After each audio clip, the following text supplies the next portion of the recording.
नमस्कार प्रेक्षक हो. आज आपण आलो आहे भव्य आणि रहस्यमय अशा देवगिरी म्हणजेच दौलताबादच्या किल्ल्यावर. हा किल्ला छत्रपती संभाजीनगर पासून 16 ते 17 किलोमीटर अंतरावर आहे. दौलताबाद किल्ला 14व्या शतकातील एक सुरक्षित वास्तुकलेचा नमुना आहे. तुम्हाला हा किल्ला बघायचा असेल तर भारतीय नागरिकांसाठी 25 रुपये तिकीट आहे. सकाळी 9 ते संध्याकाळी 6 पर्यंत हा किल्ला पाहण्याची परवानगी आहे. जवळपास 1187 मध्ये देवगिरी या किल्ल्याची निर्मिती केली. 1296 मध्ये दिल्लीचा सुलतान अल्लाउद्दीन खिलजी याने देवगिरीवर आक्रमण करून त्याच्या साम्राज्यात या किल्ल्याला सामील केले. हा किल्ला बहमनी सुलतान आणि त्यानंतर निजामशाही, मुघल, मराठे आणि शेवटी ब्रिटिशांकडे गेला. दौलताबादच्या किल्ल्याला सुरक्षेच्या दृष्टीने 3 घेरे घालण्यात आले आहेत. या घेऱ्यांना कोट असं म्हणतात.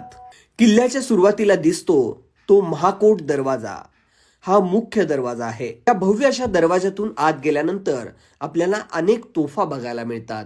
या किल्ल्याचे बांधकाम इतके भक्कम आहे की आजही हा किल्ला आहे तसा सुरक्षित उभा आहे.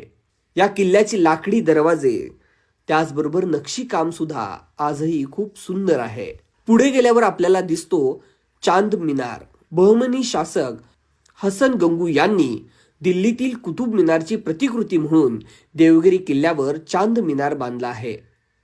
यामध्ये 3 मिनाराकृती एक मिनार आहे आणि शेवटी एक घुमटाकार कळस सुद्धा आहे. त्यानंतर आपल्याला दिसते सरस्वती विहीर. ही अनेक दगडांना घडवून तयार केलेली विहीर आहे. तळापर्यंत पोहोचण्यासाठी पायऱ्या आहेत.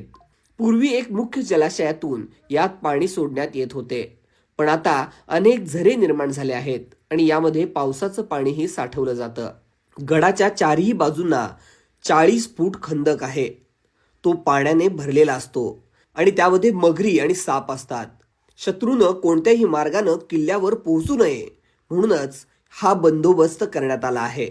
हा खंदक पार करून पुढे जाण्यासाठी फक्त एक पूल आहे आणि शत्रू आत येऊ नये म्हणून हा पूल उचलला जाऊ शकतो. तरी सुद्धा एखादा शत्रू आतमध्ये आलाच पुढे गेल्यावर भूलभुलैया मार्ग आहे. या ठिकाणी अंधार आणि शत्रूला गुमराह केलं जातं. त्याचबरोबर वरून त्याच्यावर गरम तेलाची फवारणी सुद्धा केली जाते. उंच टॉवरवरून शत्रूवर बाण सुद्धा रोखून धरला जातो. त्याचबरोबर दौलताबाद किल्ल्यावर अनेक मंदिर, तोफा, विहिरी, दगडी शिल्पे, चांद मिनार, भारतमाता मंदिर, गणेश मंदिर, मेंढा तोफ, दुर्गा तोफ, दगडी गुहा, बुलंद दरवाजे, खंदक, पायरी विहीर, हत्ती हौदा अशा अनेक ऐतिहासिक वास्तू आपल्याला बघायला मिळतात. याच देवगिरी किल्ल्यावर एक भलाढ्य अशी मेंढा तोफ सुद्धा बघायला मिळते. या तोफेनं रणांगणामध्ये इतिहास गाजवला आहे असं म्हणतात.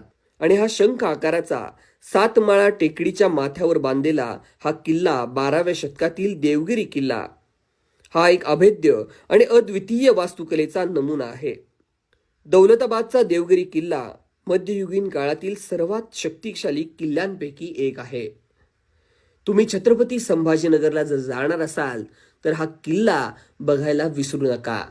या ठिकाणी इतिहासप्रेमी, पर्यटक आणि ट्रेक प्रेमी सुद्धा, गिर्यारोहक सुद्धा येत असतात. नक्कीच इतिहासाचा साक्षीदार असलेला हा किल्ला तुम्ही आयुष्यात एकदा तरी बघितलाच पाहिजे. धन्यवाद.